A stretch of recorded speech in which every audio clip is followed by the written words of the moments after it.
Olá, sejam bem-vindos. Estamos na 11ª conferência. Hoje eu gostaria de tratar de um assunto que continua o assunto das últimas conferências. Qual que é o estatuto dos argumentos opostos? Ou até, se vocês quiserem falar de uma maneira um pouco mais ampla, o estatuto de cada lado das oposições instituídas pelo cético. Nós já vimos que, com frequência, ele opõe aparência à aparência, e, em geral, quando ele opõe aparência à aparência, no caso dos 10 modos, sobretudo, é preciso de um argumento extra para mostrar que há igualdade entre os dois lados. Esse argumento depende da ideia de que nós não podemos preferir uma aparência a outra aparência ou uma percepção a outra percepção. E como não é possível decidir qual delas é verdadeira e qual que é falsa, então segue-se que o cético suspende o juízo. Às vezes, a oposição é entre, de um lado, uma coisa que aparece ou uma percepção, e, de outro lado, há um discurso, como é o caso, por exemplo, do movimento, né? Nesse sentido, nós temos de um lado um argumento longo, né, um logos, um discurso que se opõe a uma aparência, né? E também há uma igualdade de força, porque a aparência é algo evidente, né, algo que se impõe, e do outro lado temos argumentos muito sofisticados, né? Eu gostaria de me focar hoje mais no terceiro caso, né? O caso em que você tem argumentos, né? Uma oposição de argumentos, porque esse é o caso mais comum, o caso mais frequente na investigação filosófica, né? E a ideia é, quando nós temos argumentos de um lado e argumentos de outro, e eles são equivalentes ou equipolentes, equivalentes em termos de força persuasiva para nos convencer da conclusão, né? Como é que ocorre essa suspensão do juízo? Como é que a suspensão do juízo se segue, né, desses argumentos e qual é o estatuto desses argumentos, né? Como é que o cético entende essa argumentação de um lado e de outro a respeito de uma afirmação, né?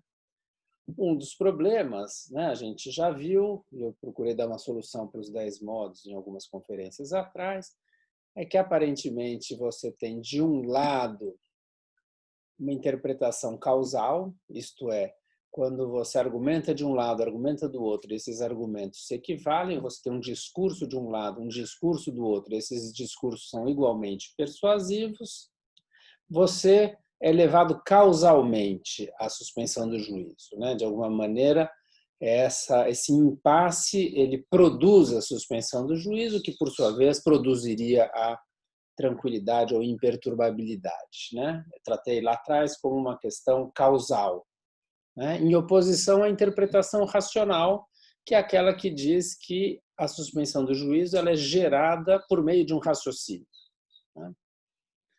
Procurei mostrar, então, que as duas coisas não se excluem, né?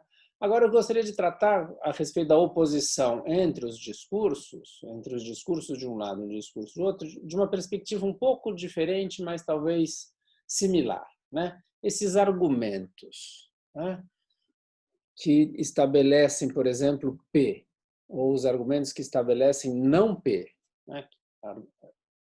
O discurso que tenta nos persuadir de que P é falsa, né? Eles parecem ter recebido duas interpretações diferentes. De um lado, poderiam ser, digamos assim, argumentos retóricos, né? Isso é, como a ideia é a ideia de persuasão, digamos assim, né? Não se trata propriamente de uma demonstração, seja da verdade de P ou seja da verdade de não P, né?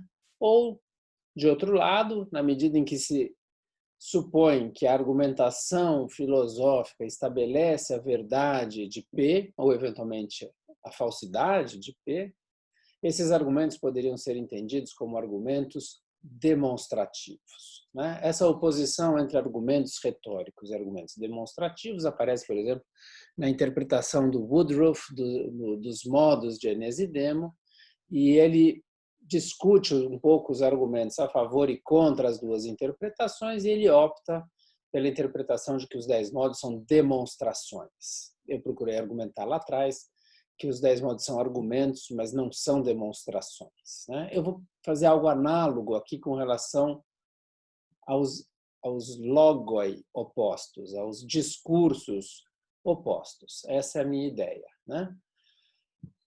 Mas, assim, eu não pretendo dizer que os argumentos céticos de um lado ou de outro, eles são uma coisa ou outra, eles são meramente retóricos ou eles são demonstrações, né?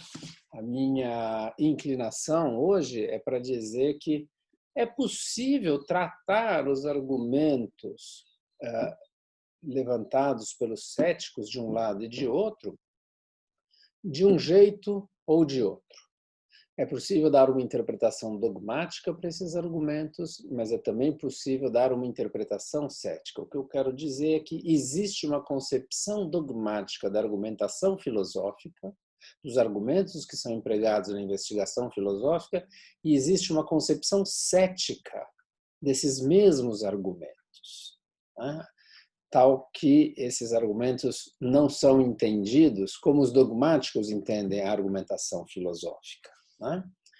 E o sexto empírico, na verdade, quando discute, pelo menos em alguns momentos, os argumentos empregados pelos céticos, né, ele distingue essas duas maneiras de tratar os argumentos filosóficos de um lado e de outro, né? E claramente ele indica que uma concepção é a concepção dogmática e existe uma concepção cética. Então, a minha posição hoje é a de dizer que esses argumentos não são intrinsecamente dogmáticos ou demonstrativos, nem intrinsecamente céticos e meramente retóricos, né? O próprio sexto empírico diz que o fato de os céticos conceberem esses argumentos como retóricos, digamos assim, né, não implica que eles não sejam demonstrativos. O cético suspende o juízo com relação a isso. Pode até ser que eles sejam demonstrativos, mas pode ser que não sejam. Ele não se compromete com isso, né? É uma passagem muito importante. A maior parte dessas passagens elas estão no Contra os Lógicos, ou às vezes no segundo livro dos Esboços Pirrônicos, porque é ali que o sexto empírico discute a noção de raciocínio e argumento, né? Ele discute ali a noção, sobretudo, dogmática, mas ele também apresenta em contraposição a concepção dele. Uma das passagens mais importantes, tem outras, né? O final do livro 2 dos Esboços Pirrônicos, por exemplo, é uma passagem muito importante e é extensa, mas eu vou me concentrar numa outra passagem que é importante, ao menos no primeiro momento, que é no finalzinho do livro 8, né, de Contra os Lógicos, que é o segundo livro dos Contra os Lógicos, 470, 478, é ali que o sexto empírico distingue claramente duas concepções dos argumentos que são esgrimidos na investigação filosófica, né? E como eu sugeri, lá aparecem duas concepções. É possível interpretar esses argumentos de duas maneiras, né? Como demonstrações, isto é, como argumentos que estabelecem definitivamente a verdade da conclusão, né? Seria no termo grego seriam argumentos apodíticos, né? Hoje a gente fala muito de argumentos conclusivos, né? Embora o termo conclusivo apareça no sexto empírico e seja um argumento conclusivo, ele é menos exigente do que um argumento apodítico, né? Mas nós não vamos entrar nesses detalhes aqui, né? E de outro lado, os argumentos, em vez de serem entendidos como demonstrações, são entendidos como argumentos persuasivos. Isso é, argumentos que nos persuadem da sua conclusão, mas não necessariamente estabelecem essa conclusão, né? Então, nós temos a concepção dogmática da argumentação filosófica e, no segundo caso, da concepção cética da argumentação filosófica, né? O que envolve exatamente a concepção dogmática da argumentação? É algo que a gente está bastante familiar hoje em dia, muito comum a gente ver, e até a maior parte dos filósofos entende, pelo menos a maior parte, eu quero dizer assim, muitos filósofos que eu conheço e que a gente vê, ou que a gente lê, né? Eles entendem que para você avaliar um argumento, você tem que avaliar fundamentalmente duas coisas. Primeira, se as premissas são verdadeiras, né? Ou se não são verdadeiras, se a gente tem boas razões para dizer que elas são verdadeiras ou para aceitar essas premissas de tal modo que elas constituem um bom ponto de partida, um ponto de partida seguro, firme, né? E não rejeitar essas premissas de um argumento. E, em segundo lugar, a gente tem que avaliar a inferência que é feita das premissas para a conclusão. Isso é, se a forma lógica é válida, né? Porque se a forma lógica não é válida, nós não estamos obrigados a aceitar a conclusão. A gente não infere a conclusão, a gente vai dizer que esse argumento é talvez uma falácia. Ele parece provar a conclusão, mas ele não prova a conclusão, né? De tal forma que uma avaliação dogmática de um argumento vai examinar se as premissas são verdadeiras e se a inferência é válida. Quando a gente tem essas duas coisas, tem o que se costuma chamar de um argumento sólido, né? Uma outra característica que esses argumentos têm na concepção dogmática é que quando você propõe os argumentos, você propõe eles com assentimento. Isso é, você aceita as premissas, você aceita que elas são verdadeiras, ou você aceita que elas são o ponto sólido e seguro do qual partir, e você aceita a inferência porque você julga que a inferência ela é formalmente válida, né? E, portanto, você se encontra numa posição tal que você é obrigado a aceitar também a conclusão. Aliás, toda a ideia é transmitir a verdade das premissas por meio de uma inferência válida para a conclusão. Então, quem propõe os argumentos concebidos dessa maneira dogmática aceita esses argumentos, né? Agora, nesse contexto, nessa passagem que eu estou falando, o sexto empírico tinha acabado de argumentar longamente que não existem demonstrações, né?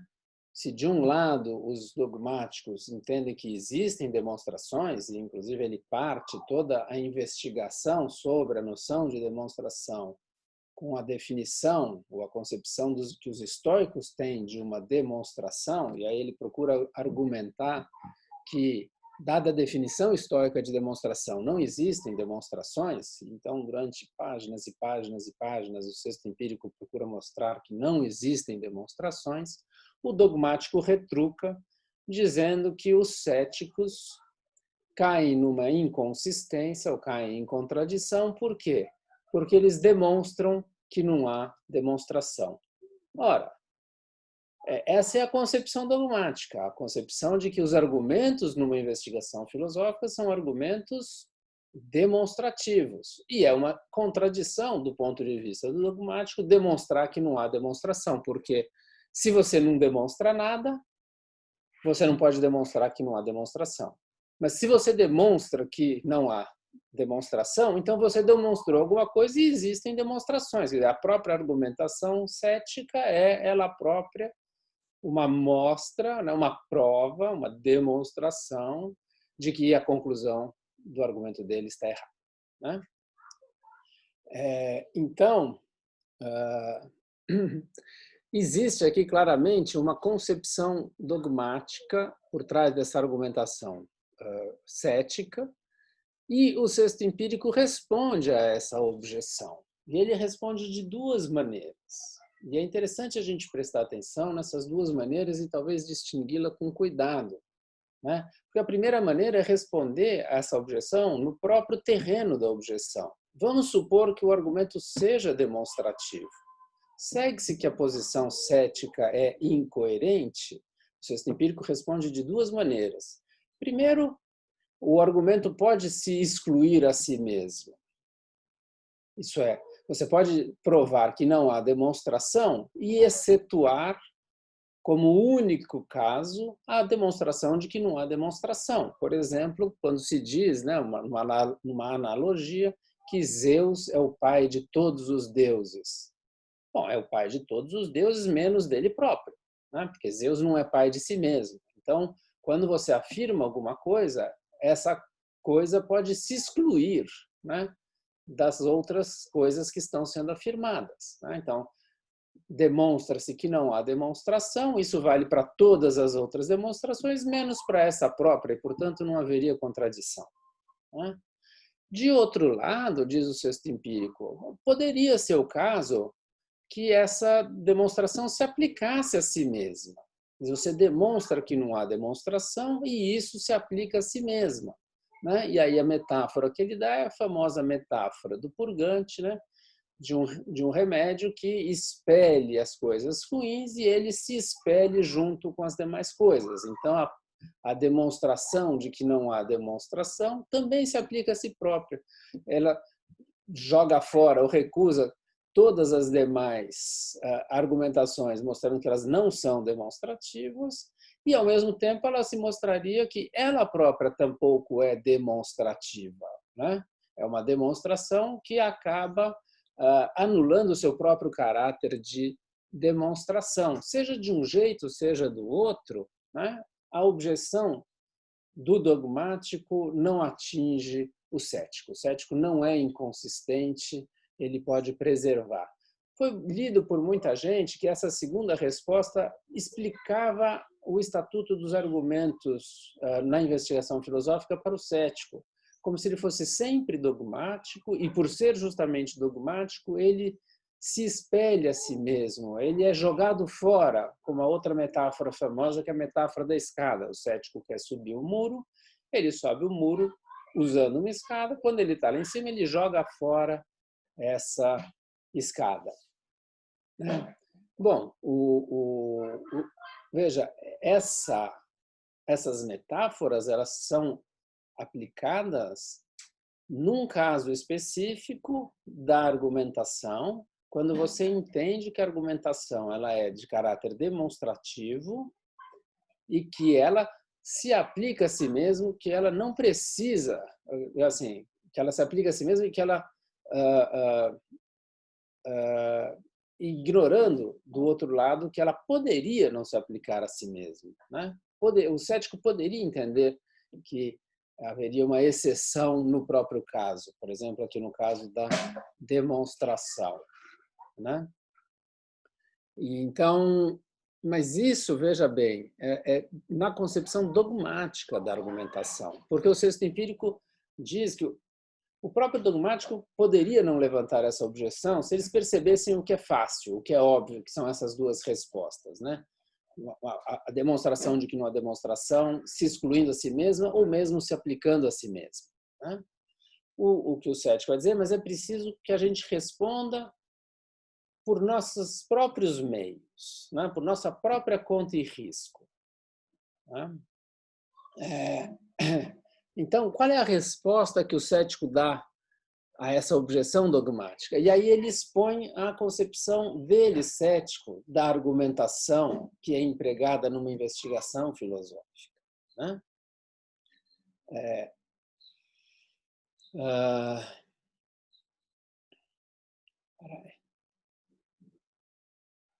Então, nesse caso, nós vamos fazer uma avaliação do argumento de uma maneira muito diferente. Nós não vamos fazer uma avaliação a partir da verdade das premissas ou da validade da inferência, né?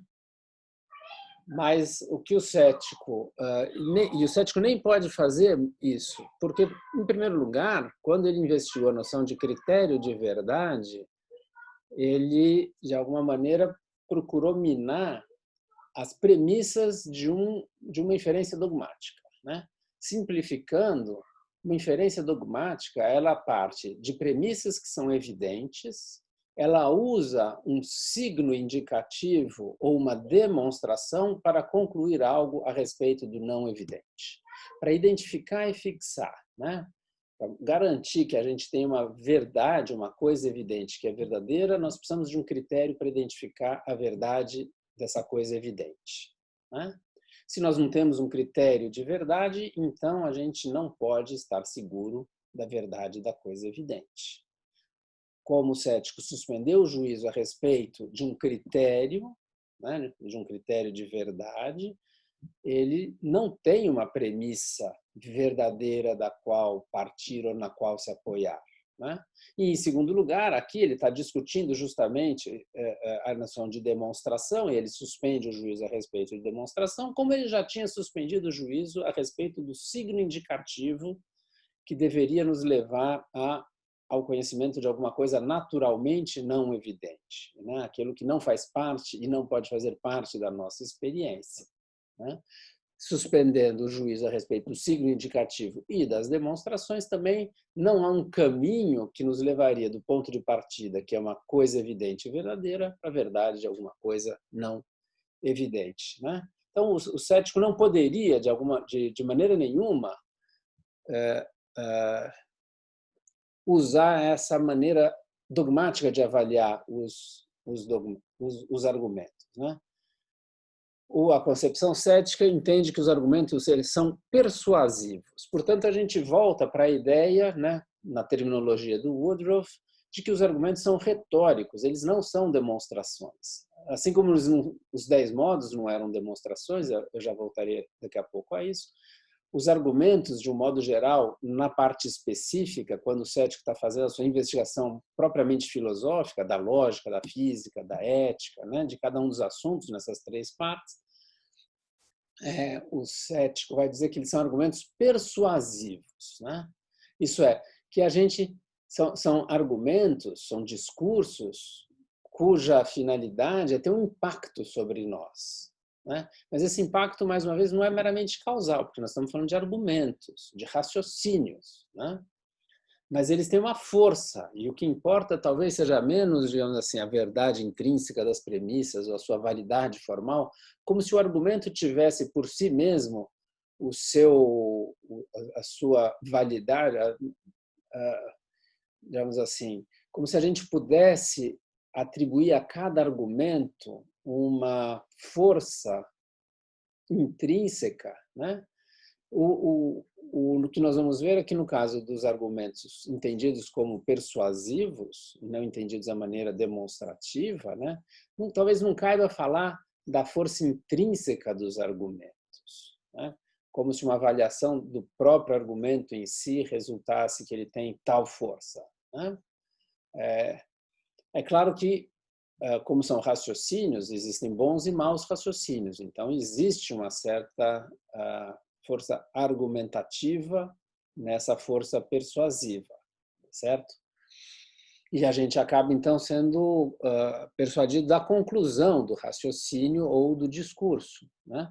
Mas a ideia do cético, na concepção do cético, é que quando se opõe um discurso a outro discurso, ou um argumento a outro argumento, o que o cético está fazendo, ele está nos lembrando do que pode ser dito a favor de P e ele está nos lembrando do que pode ser dito contra P.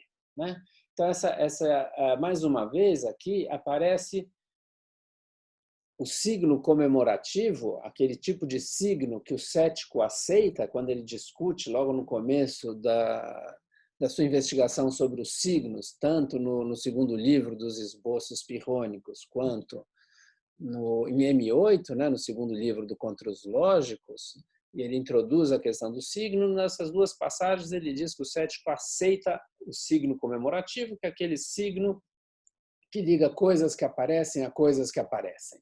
Né? A fumaça ao fogo, o ferimento à cicatriz, a gente já viu isso numa conferência anterior. Eu vou apenas supor, né, que quem está me ouvindo aqui agora já sabe disso. De qualquer maneira, isso não é controverso. Né? E a ideia é que, então, o signo comemorativo permite entender de que maneira esses discursos nos persuadem, seja de P, seja de não P. Né? Isso aparece, por exemplo, em Contra os Lógicos 2, M8, 287, 291. Portanto, nessa outra passagem, também é fundamental para esse nosso assunto, o texto empírico explicitamente comenta e explica como os céticos, ou qual é a concepção cética dos argumentos filosóficos na investigação filosófica, né? Isso aparece em várias outras passagens, né? Por exemplo, também aqui no livro, segundo livro, né, do Contra os Lógicos, M8, 159, 160, ele insiste essa ideia de lembrar de um lado, lembrar do outro, o cético lembra isso, o cético lembra aquilo, né?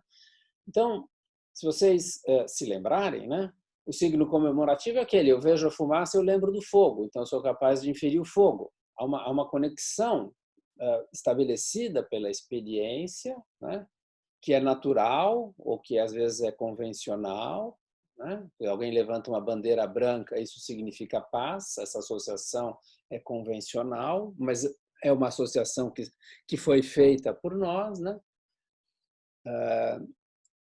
Então, da mesma maneira, o sexto empírico diz aqui nessas passagens de 159 e 160, né, que quando a gente lembra, né, os argumentos, digamos, a favor da demonstração, e quando a gente lembra os argumentos contra a demonstração, ao fazer isso, diferentemente da concepção dogmática, não é preciso que você dê o seu assentimento aos argumentos. Basta conceber eles, né? Quer dizer, nessa concepção cética, em que os argumentos a favor de P são lembretes para aceitar P, e lembretes de tal modo que quando a gente lembra desses argumentos todos, que são bons argumentos, são persuasivos, não são demonstrações, mas são persuasivos. Então, quando eu me lembro desses argumentos, eu infiro a conclusão. P existe, demonstrações existem. No entanto, quando eu lembro dos argumentos que podem ser invocados no sentido contrário, isto é, para mostrar que demonstrações não existem, eu também sou lembrado dessa conclusão. E, ao me lembrar desses argumentos, eu infiro a conclusão e eu fico persuadido de que demonstrações não existem, né? Então, ao lembrar disso, que foi dito para provar uma coisa, e ao lembrar né, dos argumentos contrários, que foram invocados para lembrar da coisa contrária, eu não preciso aceitar nenhum desses dois grupos de argumentos, nenhum dos dois discursos, seja o discurso a favor de P, seja o discurso contra P.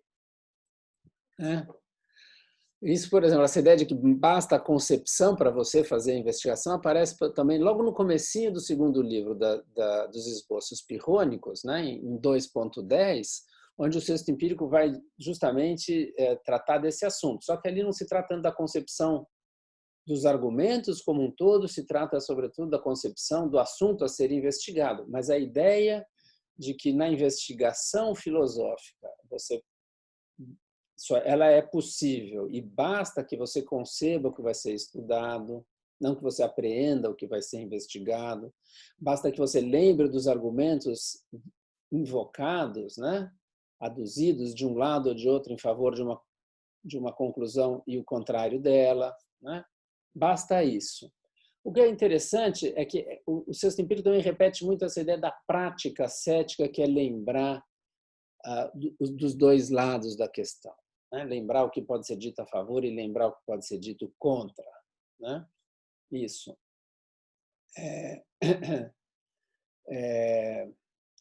Bom, isso eu falei de 159, 160, né, no segundo livro dos Controles Lógicos, mas também no finalzinho do primeiro, em 443, 444, isso é M7, 443, 444, ele também diz isso, né? Mas em várias passagens, ele vai dizer que a prática cética, o ethos do cético, é justamente lembrar o que se pode dizer de um lado e do outro da questão. E eu acho que aqui vem a ideia, isso tem a ver com o final da nossa conferência, da última conferência, que é o seguinte: o dogmático é aquele que está persuadido por um lado, e o cético é aquele que tem a habilidade de equilibrar os lados. E, na verdade, quando uma pessoa de talento se transforma numa dogmática, ela aceita uma determinada doutrina e ela entra para uma determinada escola, digamos a escola estoica ou a epicurista, né? Ela vai aprender a defender aquela doutrina e criticar as outras. Quer dizer, ela vai adquirir uma habilidade de mostrar que um argumento é mais forte do que o outro. O cético é aquele que vai aprender ou desenvolver-se melhor, já que na experiência, na investigação inicial, a experiência dele é de um certo equilíbrio e agora ele vai desenvolver essa técnica e essa habilidade à luz de um princípio, né?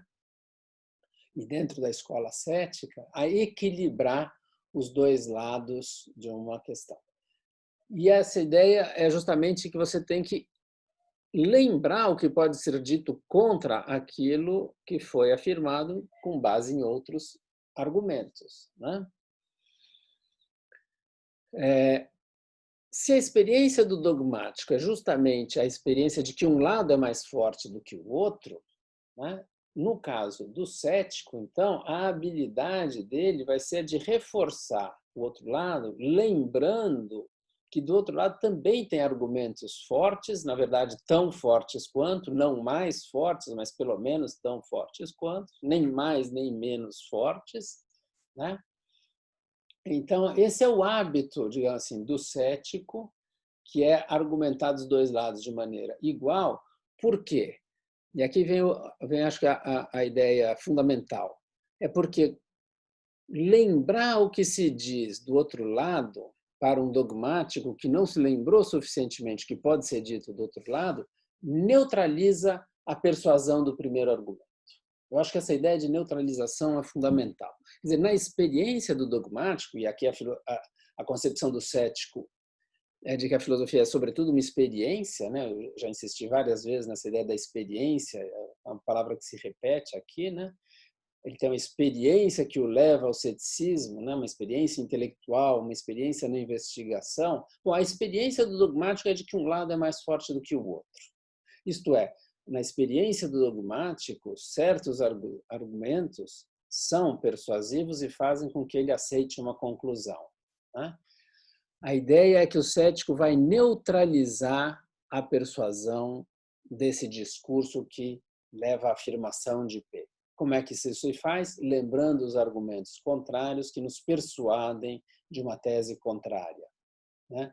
E quando nós temos, então, né, presente a nossa mente, porque nos foi lembrado argumentos contrários igualmente bons e que também nos persuadem, mas nos persuadem da tese contrária, essa persuasão da tese contrária, ela por ter a mesma força persuasiva, ela é capaz de anular ou neutralizar a primeira persuasão que estava baseada no primeiro discurso ou no primeiro conjunto de argumentos, né?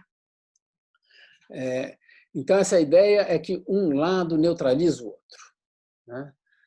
Eu estou tentando explicar aqui e entender um pouco como é que a gente, de discursos, né, da experiência dogmática, em que um lado é mais persuasivo que o outro, e você lembra o que pode ser dito pelo outro lado, né? Na verdade, o cético sempre lembra o que está sendo dito dos dois lados. E um lado neutraliza o outro. A persuasão de um lado neutraliza a persuasão do outro lado. E é por isso que nós chegamos à suspensão do juízo, né? Aqui não há uma inferência.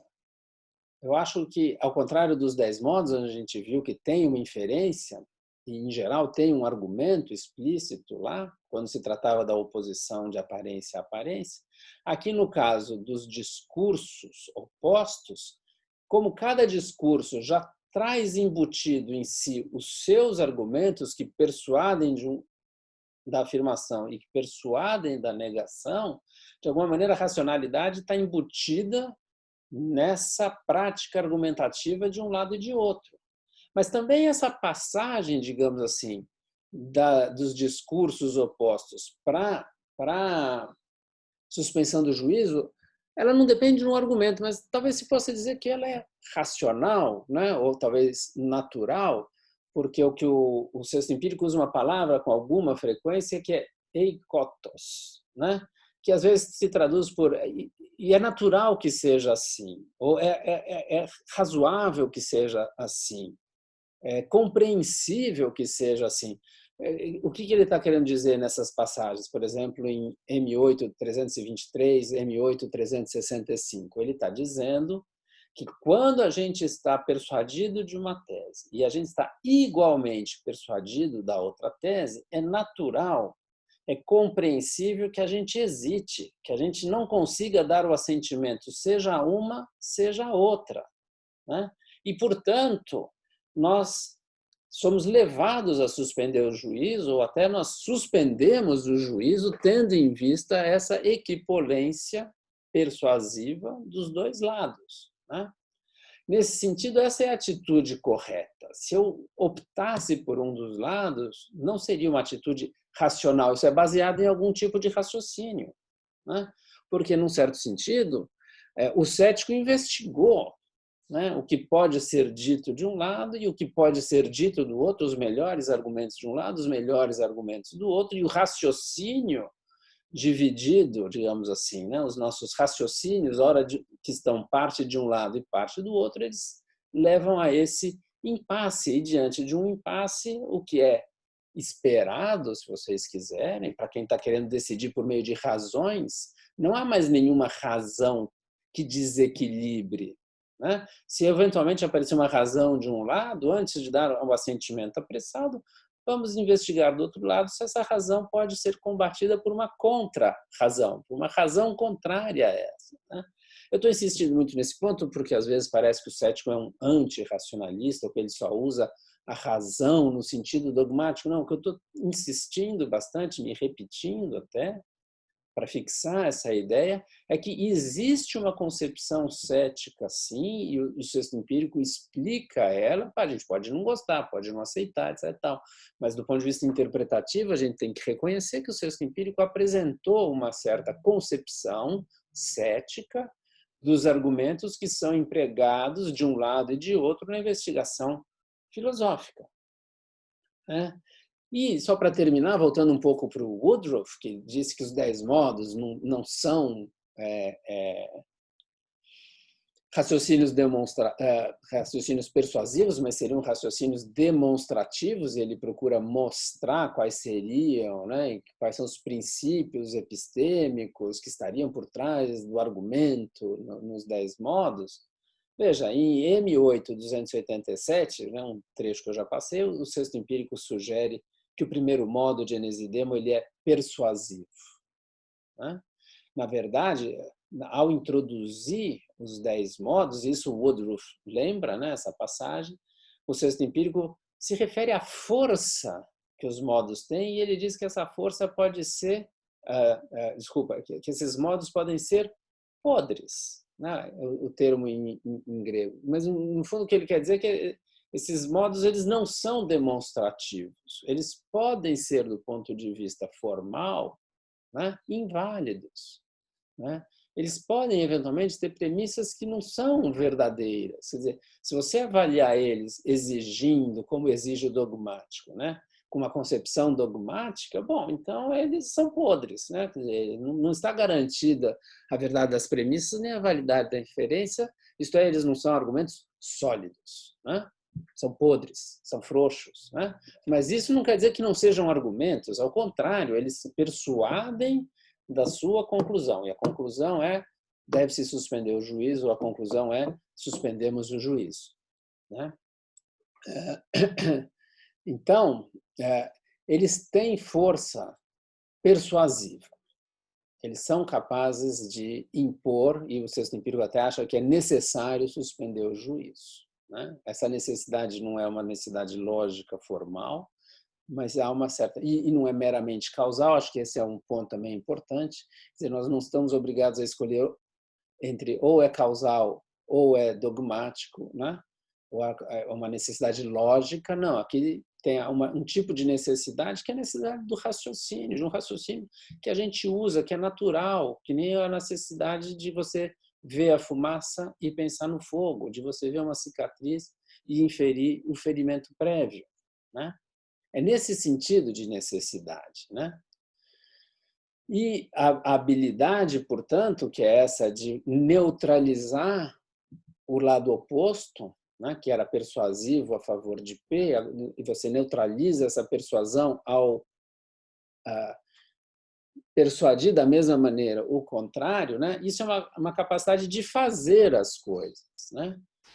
Mas não é no sentido meramente de produzir causalmente a suspensão do juízo, mas é no sentido de usar certos argumentos e certos raciocínios, segundo essa concepção cética que eu esbocei rapidamente aqui. Então, por meio desses raciocínios opostos, o cético é capaz de, naturalmente, compreensivelmente, né, inferir a suspensão do juízo. Né? É isso e espero vê-los na próxima conferência. Muito obrigado.